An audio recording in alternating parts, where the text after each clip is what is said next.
Well, good afternoon, everybody. On behalf of the Falkirk Council's Planning Review Committee, my name is Councillor Cannon. I'm Falkirk Council's Planning Convener. With us today, we have other members of the Review Committee.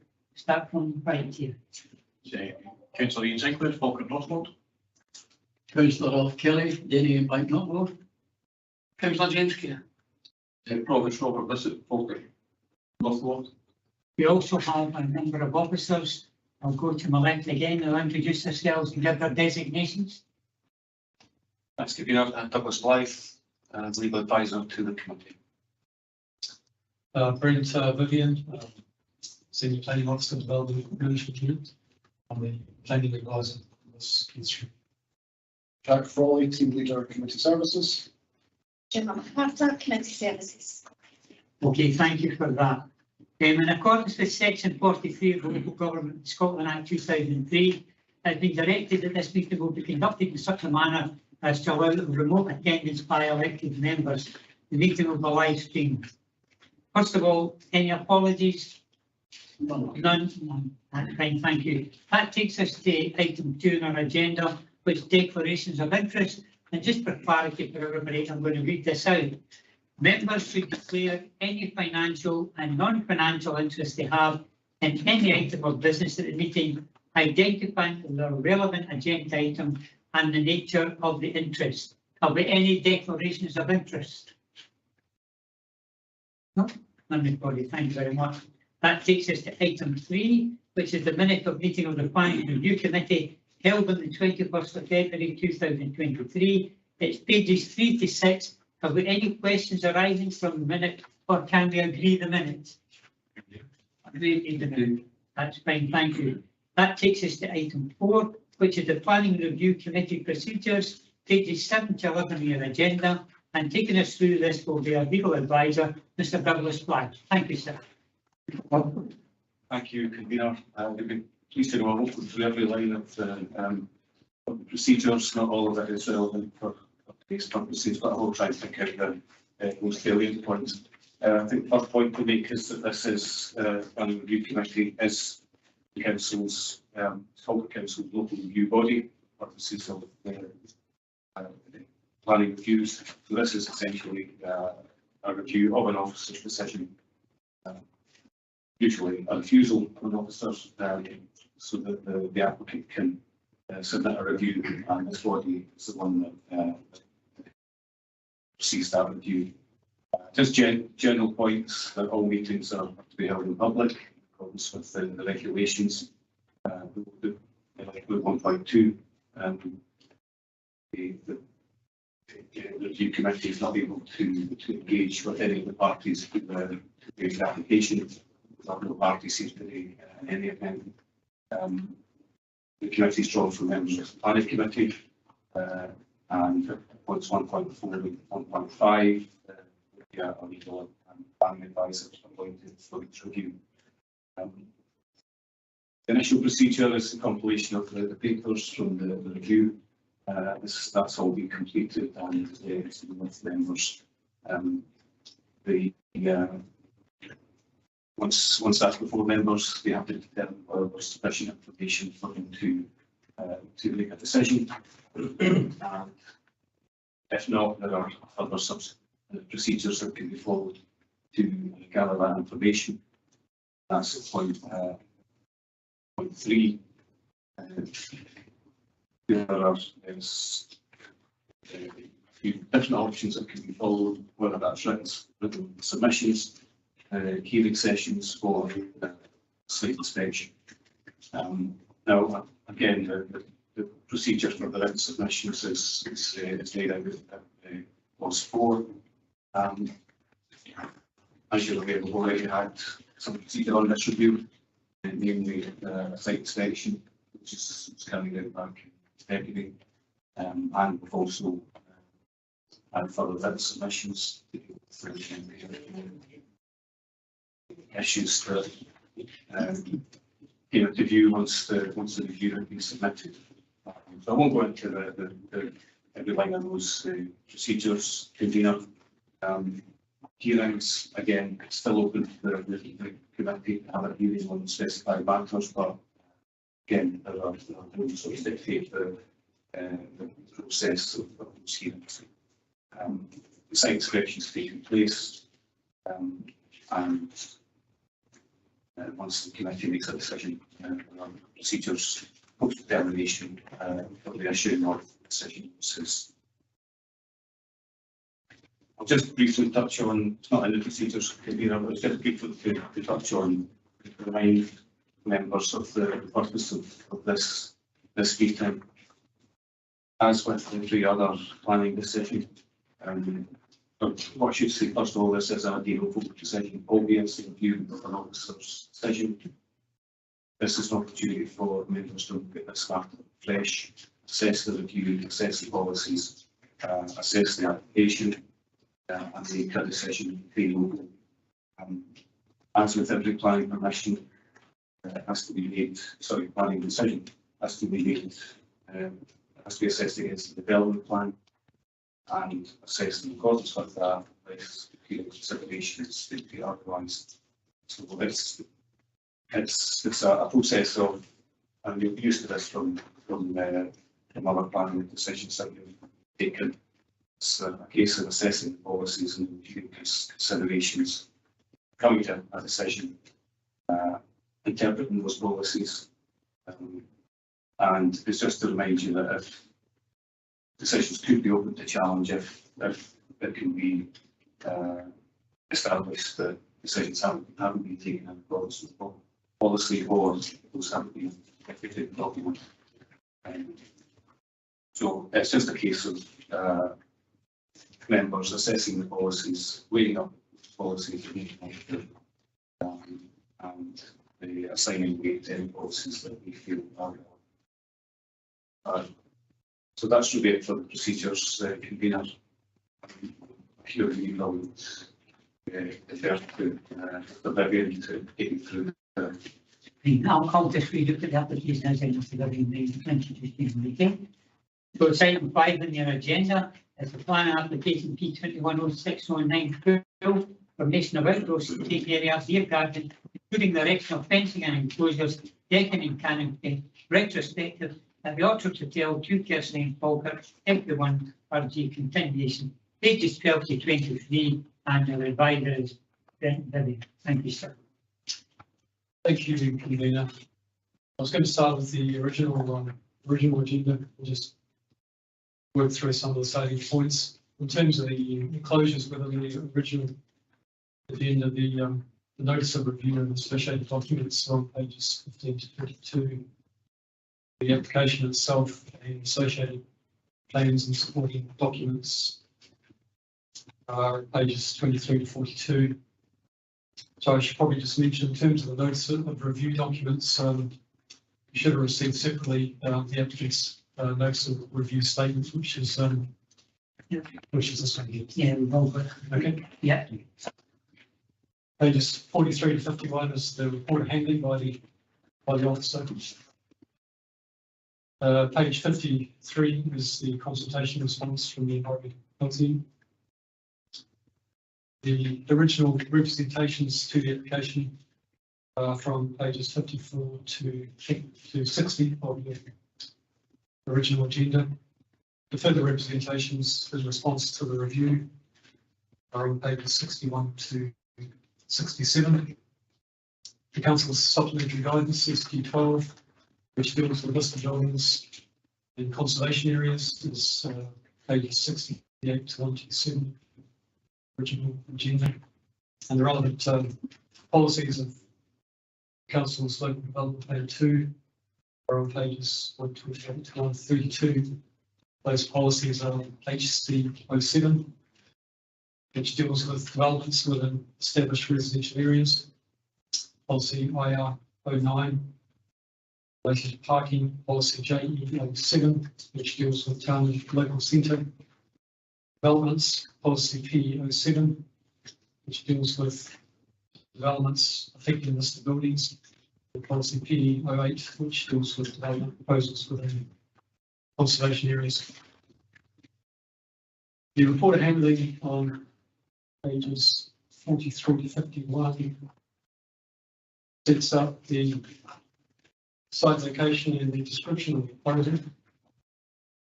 The site consists of a hotel within Falkirk Town Centre, which is also within the Town Centre Conservation Area. The hotel is made up of several buildings, and the main building is a category B listed building. The site is surrounded by a mixture of both commercial and residential properties, as members will appreciate being up on site. And the site is also at the edge of the town centre and conservation area, and at an interface between commercial and residential properties, with Orchard Street mainly being residential. The supporting statement from the applicant, which is on page 43 of your agenda.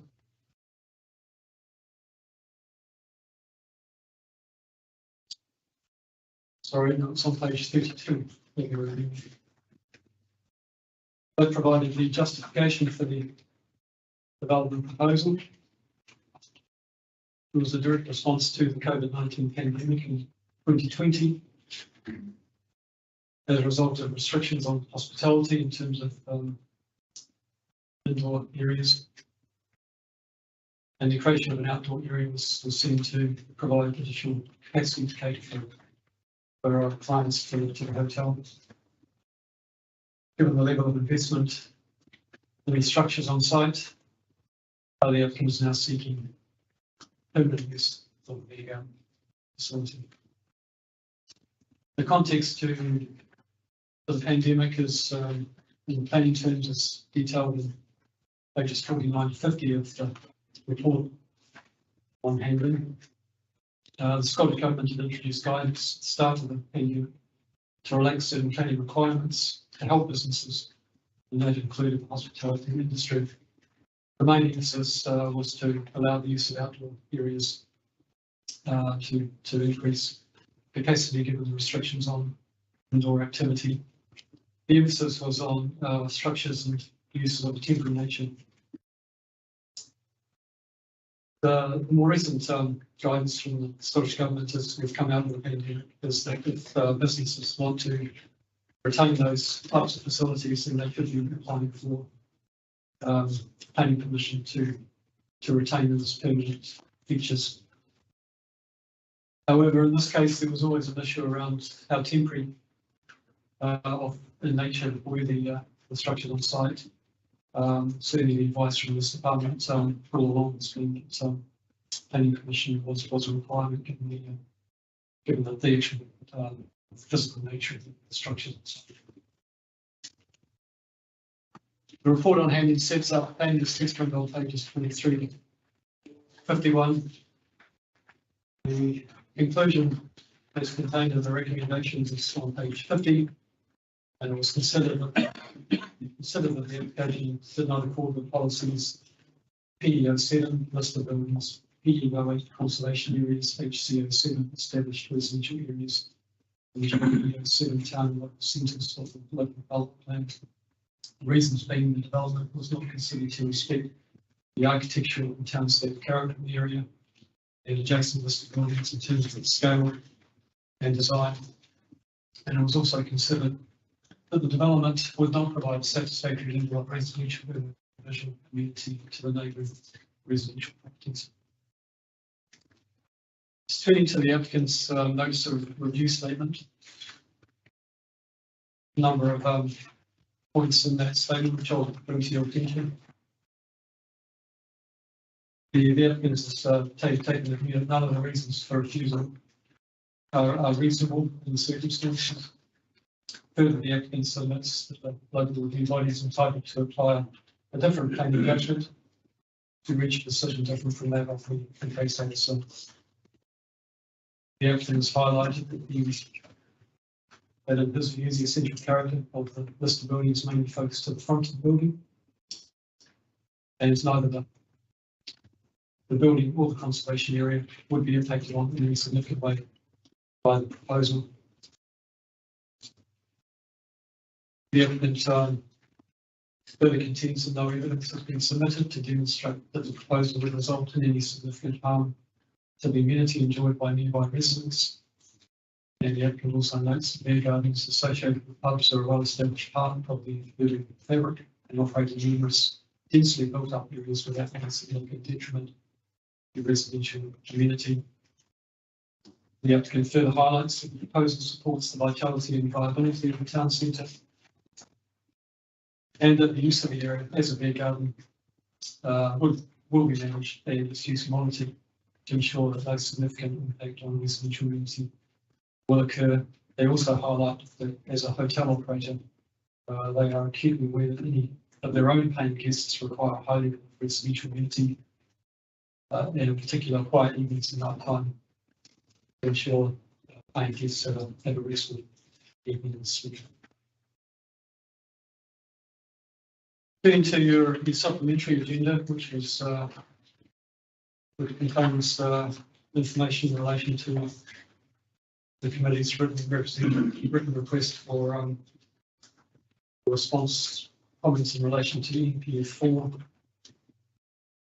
pages 17 to 19 of that agenda.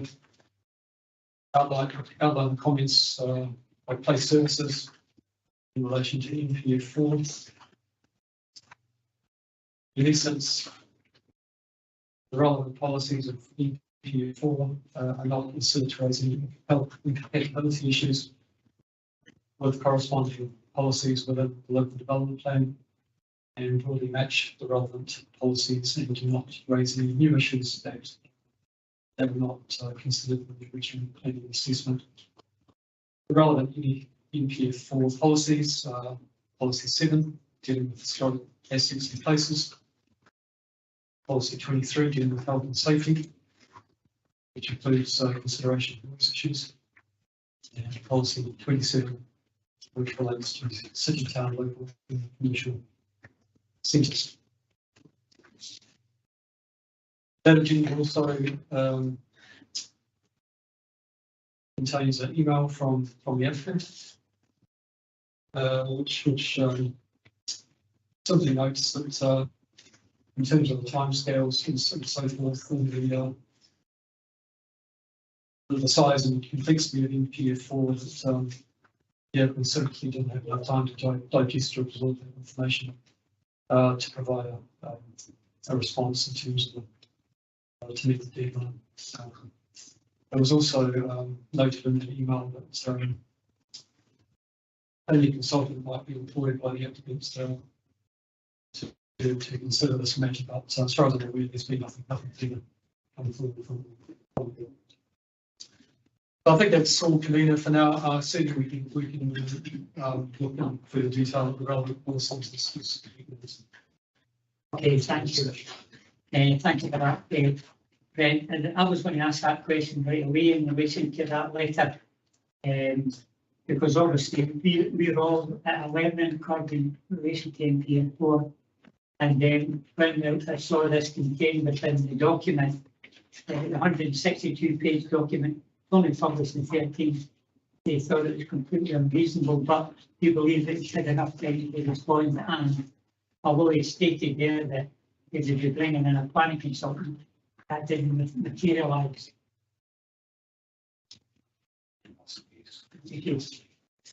Okay, I'm going to open it up to the members.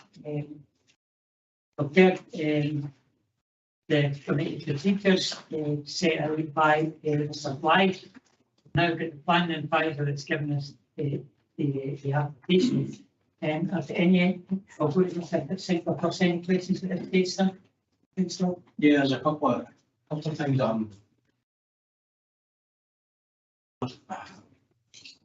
a couple of things that I'm reading through that are kind of glaringly obvious to me in the moment, and what I just wanted a bit of clarification on. This is a listed building, category B listed buildings, that's my understanding. Is that correct? You remember on site, the main building was quite high, these two stories. Yeah. That's the listed. Yeah. There are some other smaller buildings, but the main building. So the main This category is. that the development the development to the rear of that building then, that it kind of butts up against the back of that building, is that correct? Sorry, the small one that, if you look at the, probably best to go to the drawing on page, pages 40 and 41 In the original. for the original. Yeah. Page 40 shows the canopy in colour on the rear elevation.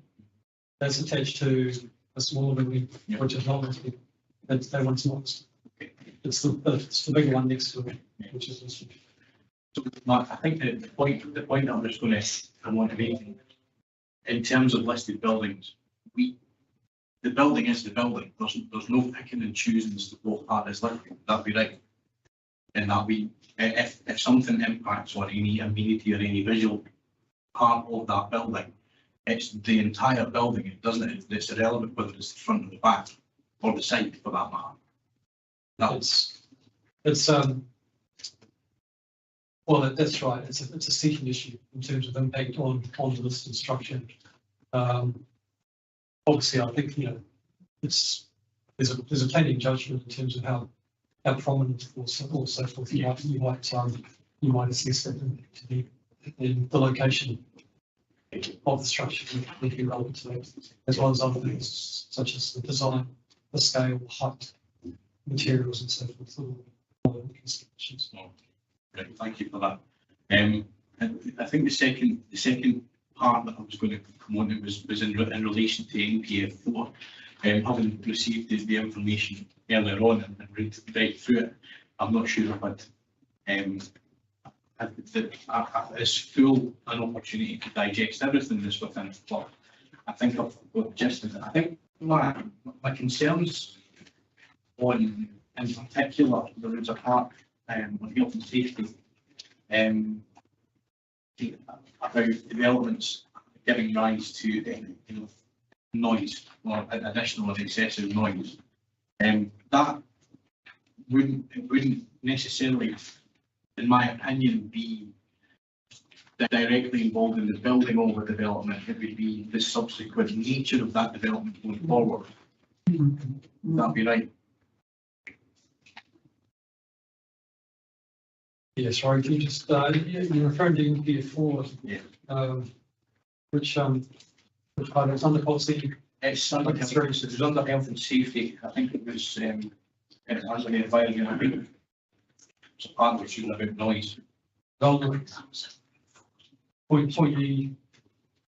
That's it. Proposals that are likely to raise unacceptable noise issues will not be supported. Now, Yeah. that wouldn't be, in my reading of that, you could argue the case whether it was the actual development of the development or the knock-on effects that the development going forward in the future. If something's likely to create additional noise that could, unacceptable noise would be subjective, I would within that stuff.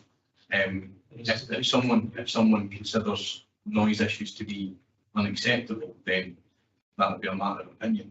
But if there's additional noise coming from an area because of the development, that would be where the issues would rise. Yeah, and I suppose it's relevant to also point out that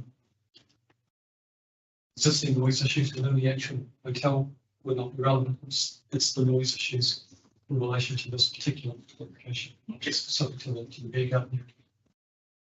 Yeah, I had some reading through this earlier on. I had some kind of slight concerns over the viability of city town centres and things like that as well. But I don't think we're way there with that one yet. I think at this moment in time, I think that's my question is on those points. Thank you, Councillor. Councillor Kelly, any questions at this time? This stage, Councillor Kelly. Firstly, for the people live to be able to hear us without the mics. Leading on from Councillor Sinclair's question, in the papers, there is no papers, page 64, 65 and 66. give you a good visual of what is right there, what we're deciding on.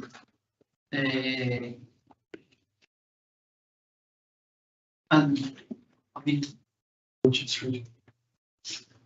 the edge of Orchard Street.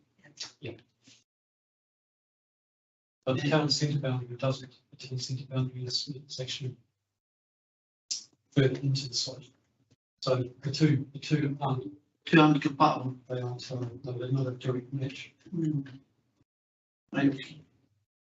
And my next question is probably, you touched on it, regarding permanent structures. So the guidance of the Scottish Government when COVID was here, what guidance did they give us regarding structures and permanent structures?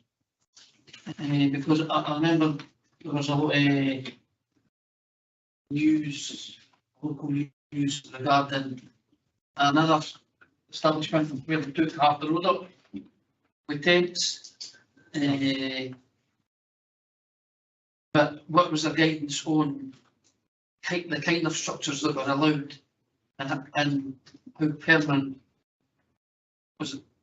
If the guidance was there to say that shouldn't have been there. Well,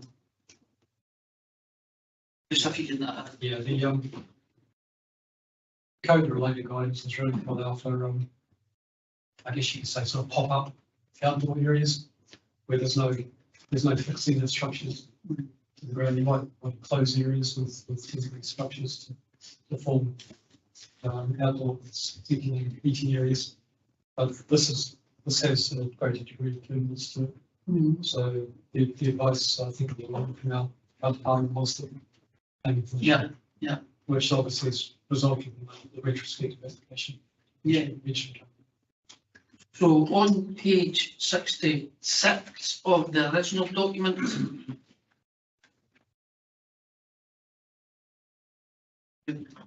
there's a photograph there.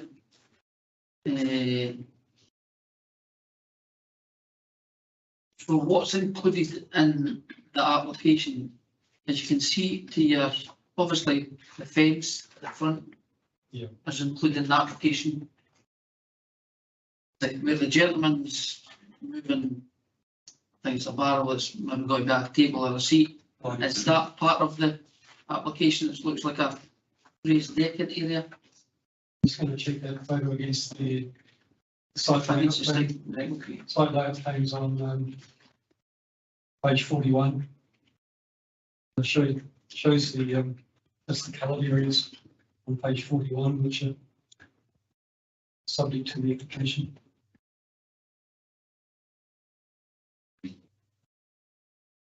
So it includes the canopy area you can see in the photo. The decking area, some of which falls underneath that canopy fence. It looks to me as though that that structure that person is standing on the barrel is not part of the application. If it's correct, that it's only the coloured areas. I'm playing on page 41 within the application. Yeah. I don't know if we can comment on that. I know because it's not in the application. Yeah. So with regards to that same photograph in 66, this looks like there's a perspective canopy. Yeah. To the left. Yeah. That'll be part of it as well. That's part of the application. Thank you very much. That's a question, all the questions I've got at the moment. Okay, thank you. Rob, is there any questions at this stage, sir? So it's just an observation that you know the structure itself isn't in effect attached to the building. It isn't through the level that you mentioned before, and so I'm not quite sure how that affects the conservation of that. That is a realistic building in itself, you know. It may not look too great, but for me, it's not attached to the building, and that's a fact. I'm thinking, and I just wonder how many complaints there has been with noise in the past couple of years since it's been there. And is there any other examples of this kind of structure attached to a List B building in the area? I can, comment on the first point. I'm not so sure about the second question. Beer garden came into operation in the summer of 2020. Environmental health and licensing received some complaints at that time. It was regarding the noise from the beer garden. I think it was more to do with shouting from patrons within the beer garden. It was the source of the noise complaints. Licensing subsequently required the beer garden not to be used. There was no license in place. And it's obviously since that time there's been use or replaced. So there were a couple received at the time of the use of the beer garden back in the summer of 2020. See the Plough Hotel in Larbert, is that, you know, that's a category B building? Sorry, just I just wondered because that's, we granted that outdoor gardens for that. okay. I just wonder if it's a similar, and that's in a residential area as well. So that's just my thoughts. Now, let me just clarify a point, Mr. Rubin. Yeah. Did you say then that since 2020, that there has been no license, so has that been underutilised there then? It's not being used, Not being used at all? as far as I understand. It's been dormant, that whole area has been dormant. Yeah, as far as I Okay. understand, it's not been used since the summer of 2020. I'll go back to anything else at this stage, Councillor Sinclair, back to your good self. Other stage, Councillor Kelly. Just an observation, convener, to the letters that came in, and one for Mr. Trushman, page 67, who lives straight across from the area in question. He supports it because he says in his letter, the area before that came up was a bigger mess than what is already there, and it was unsightly. On the other hand, Mr. Lumsden, who might be his next door neighbour, is completely got a different view. Yeah. And who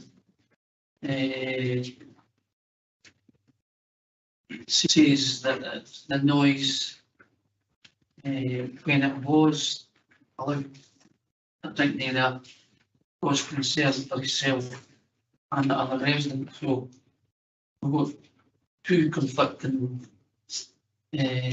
statements. However, people's views very convenient. That's it. And somebody's view on one thing can completely be different. That's why we've all got our own views. Exactly. Yeah, It looks like this committee, the 5 members, and everybody's going to have an opportunity to speak and take a decision based on the information they receive. So I'm going to come to you, Mr. Blythe, on this issue, because obviously for a couple of members it's a new area.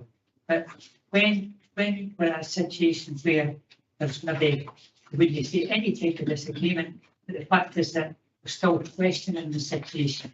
It states quite clearly in relation to in the process that in line with Regulation 12, the review committee may determine at the first meeting, which is now, that the review documents provided provide sufficient information to enable them to determine the review, whereupon they may determine the review without further procedure. So does everybody understand that? If everybody was happy with the documentation and what they've heard so far, then they can take a decision without further procedure. But, and I'm quite sure that Mr. Blythe will state quite clearly, where further procedure is required, the review committee may decide to hold a pre-examination meeting in terms of regulation 14 to seek further representation or further information by means of the procedure set out in regulation 13.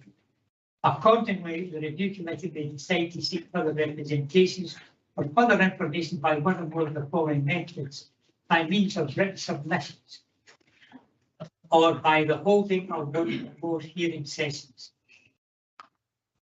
So the fact is that at this particular stage, if members, everybody is already said, Councillor Kerr, everybody's got their own views. Does members at this stage feel that they've got enough information for them to take a decision at this stage, or do they require a further procedure? That's the question I'm going to ask. I'll go to you, Councillor Bissett, first. Do you believe that there's enough information with the debate that we've had and the answers we've been given, with the correspondence that's been there? Do you believe that we have sufficient information to determine this review without further procedure? Or do you think that we should go further in a subsequent procedure by means of written submissions, which to me, that's everybody's opinion, or by holding one or more hearing sessions? What do you think? I've still got concerns about the complaints and the fact it's been sitting there for this 2020, it's not used, and I wasn't aware it's been sitting there unused really. So I really don't know.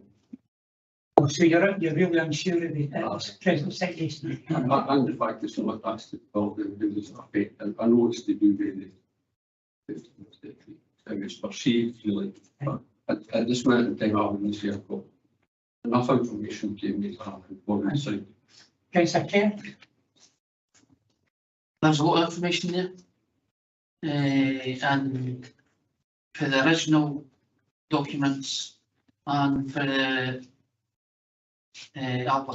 applicant's statement, as well as the National Planning Framework 4 guidance. Okay, I'm unsure. you're unsure. Councillor Kerr? Most of the same. Obviously under the national planning, for it's been looked at, it seems to comply with this, but there's so much information that contradicts other things, you know. I think, I'm not sure it's a little bit more. Yeah, we have problems with time. We need to. Okay, so what you're saying then, don't put your word in your mouth, at this particular stage, you're unsure. Yes. Councillor Singh?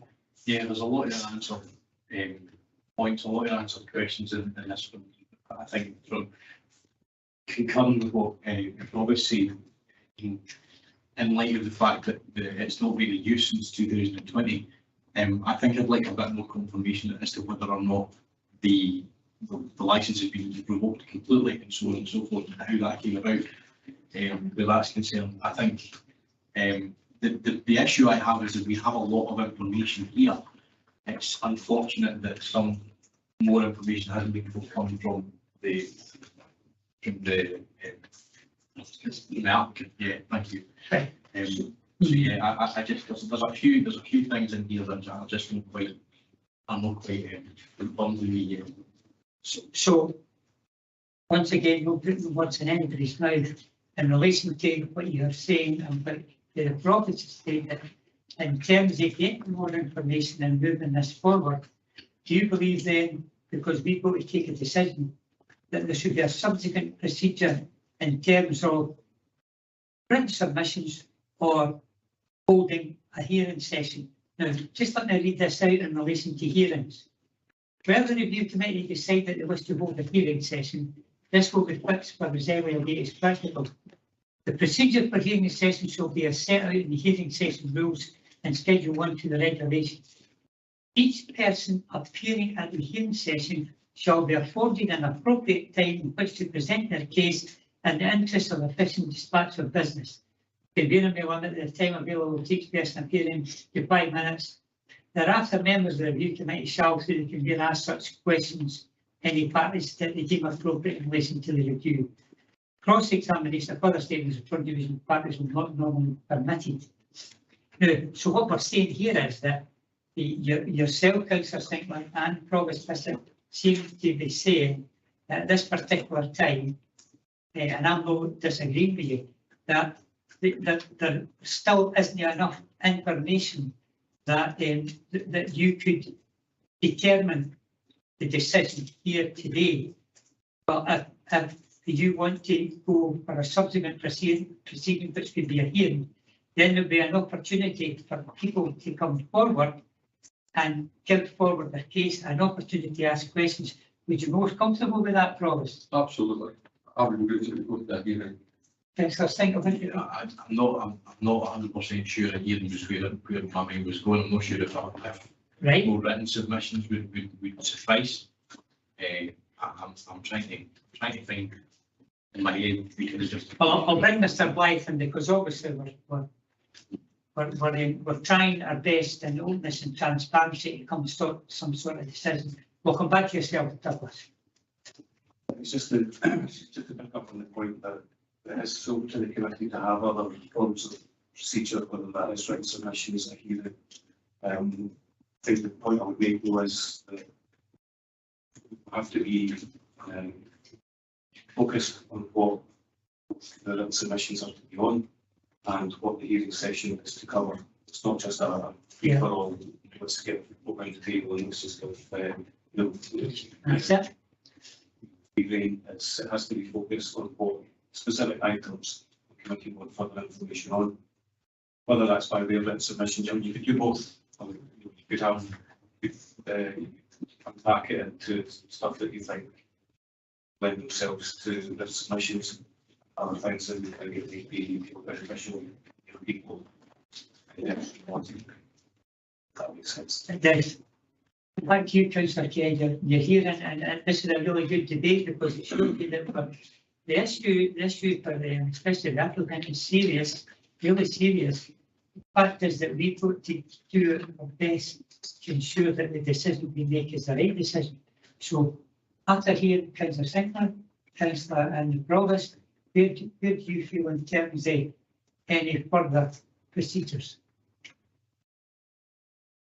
You know, my view on getting decisions made, convener, where this is people's lives we're dealing with here, and whether it's the objectors' lives or the applicants' lives, I just want it dealt with as quickly as possible, but as quickly as possible with the right decision.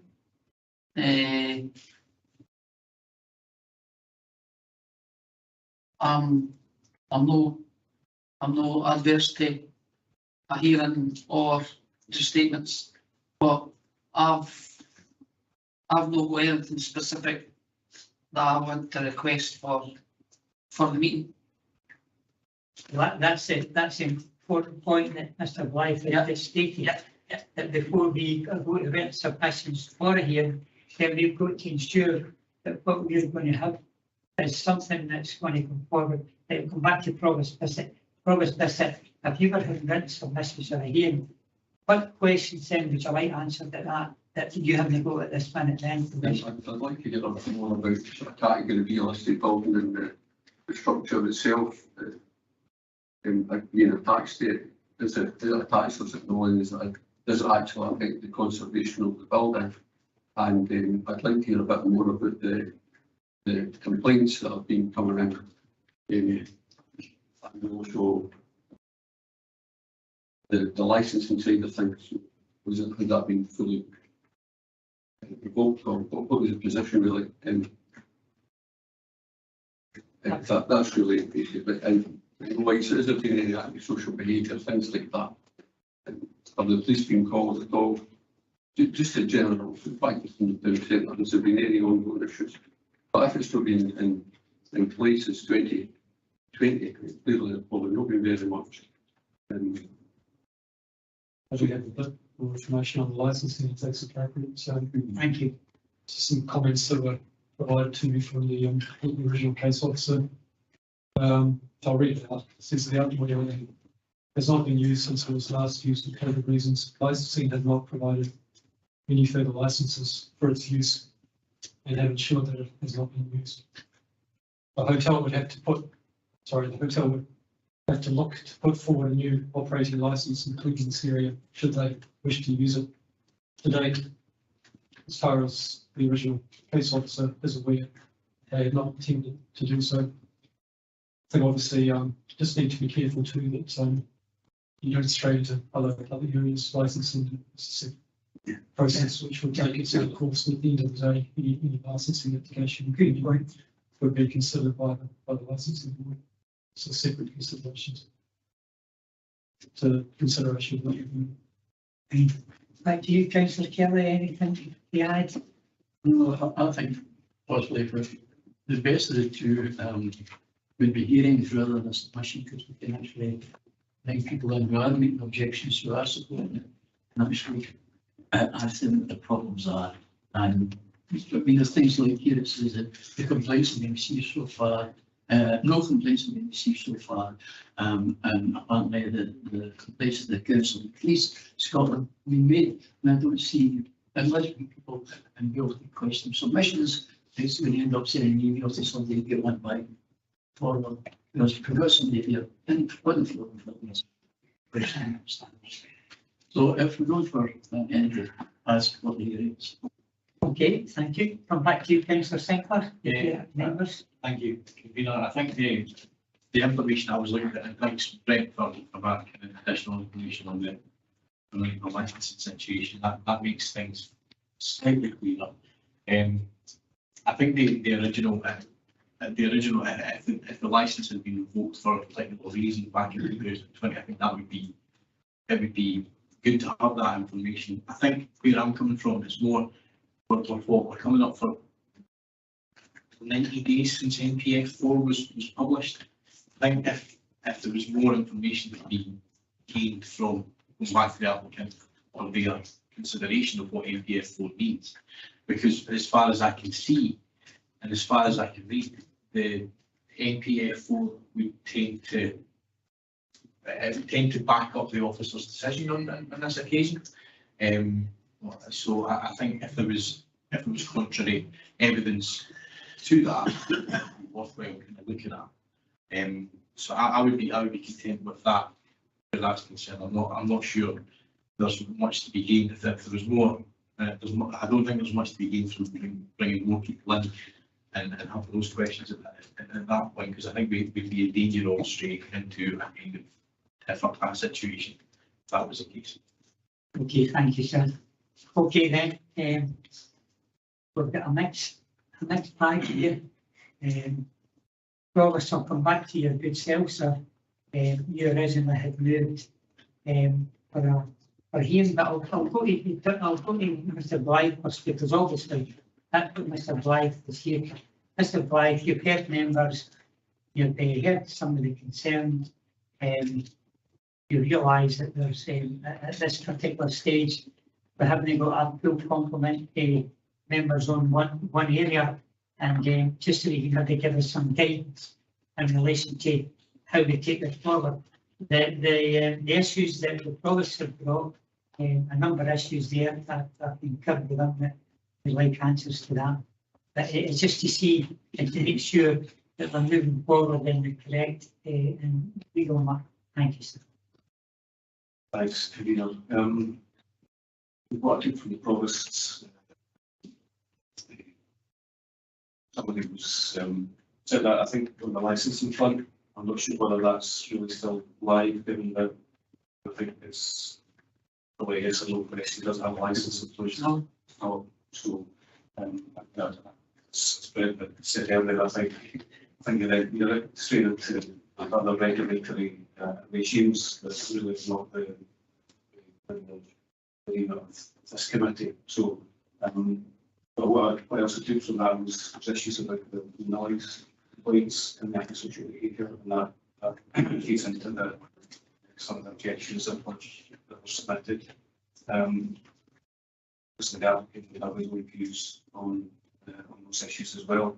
And those are probably issues that do lend themselves to a hearing session to discuss those issues. It was also the issue about the setting of the first building. Yeah. The relationship between that and those structures.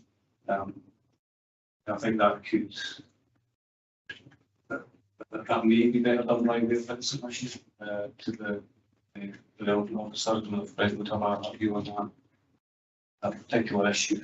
And that would be to seek further written submissions on those issues or in parallel to a hearing session on the complaints, etc. And just trying to forward the issues that Councillor Simpson had raised, that was NPF4. And that, again, that probably lends itself more to, I think what's happened is the NPF4 issues have been identified, both the planning authority and GAP, given an opportunity to respond to those. It's not a compel the applicant to respond. We've cited the short notice, which is I think probably fair comment. It's relatively quickly. We are a couple of months further down the line, having said that. So, as a committee, we're minded other opportunity could be given to the applicant to come back with any, assuming that we may wish again to engage with the planning advisor. And that, so that could be done by way of written submission. There's issues about the listing, which I think is more appropriate for submissions, and there's issues about the social behaviour and things. I'm in the hands of the committee about whether that's better done by way of a hearing. But it sounds like we've got so possibly two processes that we're doing about just stuff. So you can tie them in with written submissions and a hearing to the two different areas of concern.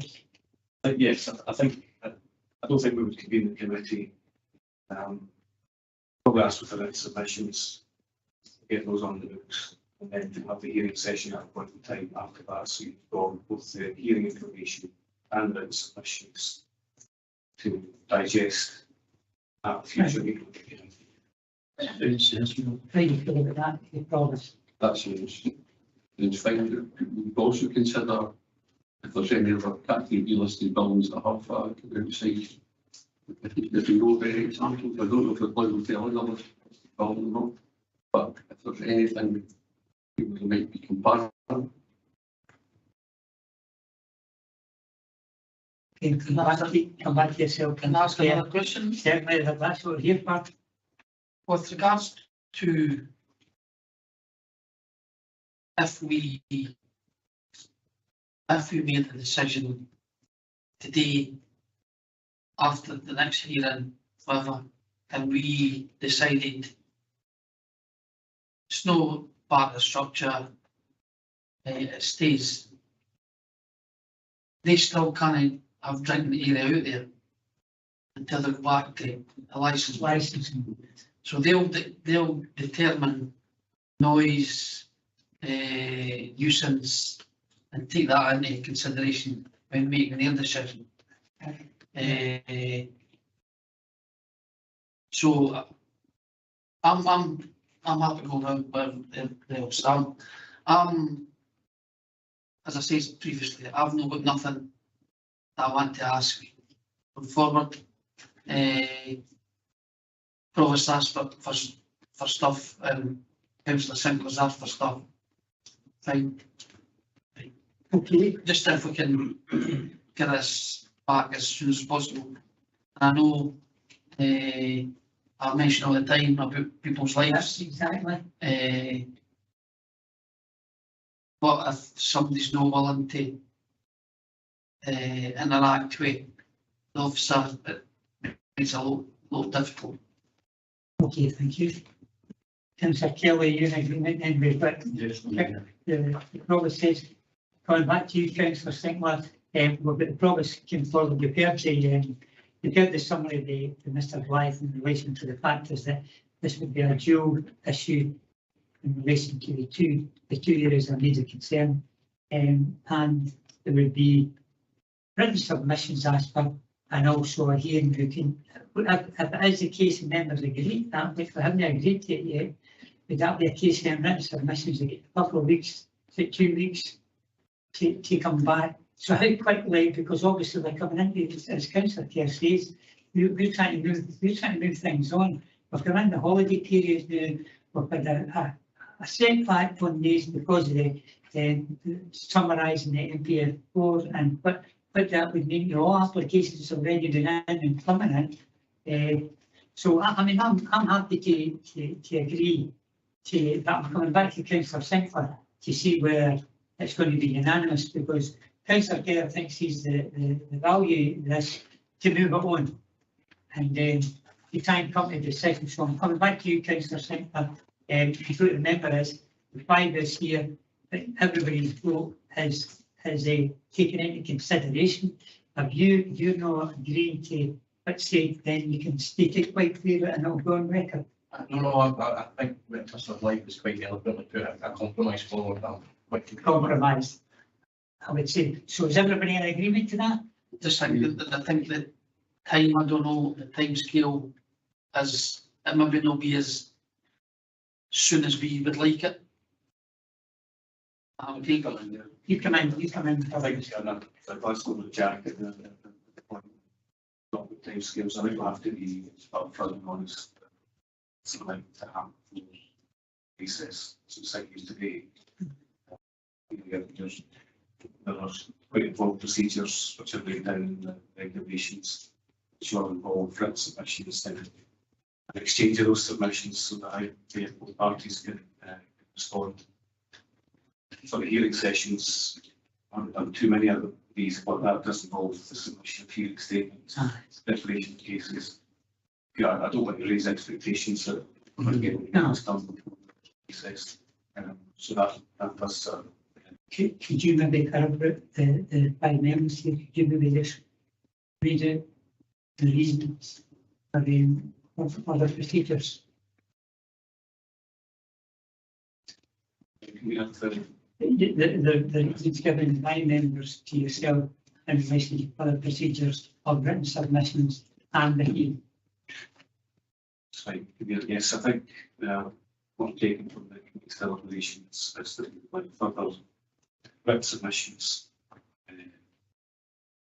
from the applicant and from any other interested parties on the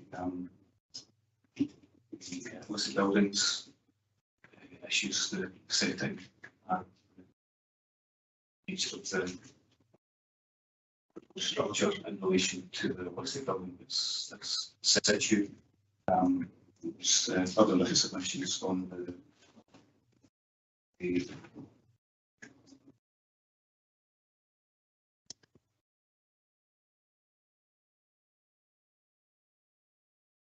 yes, on the MPF4, and that was specifically, I think, directed at the applicant.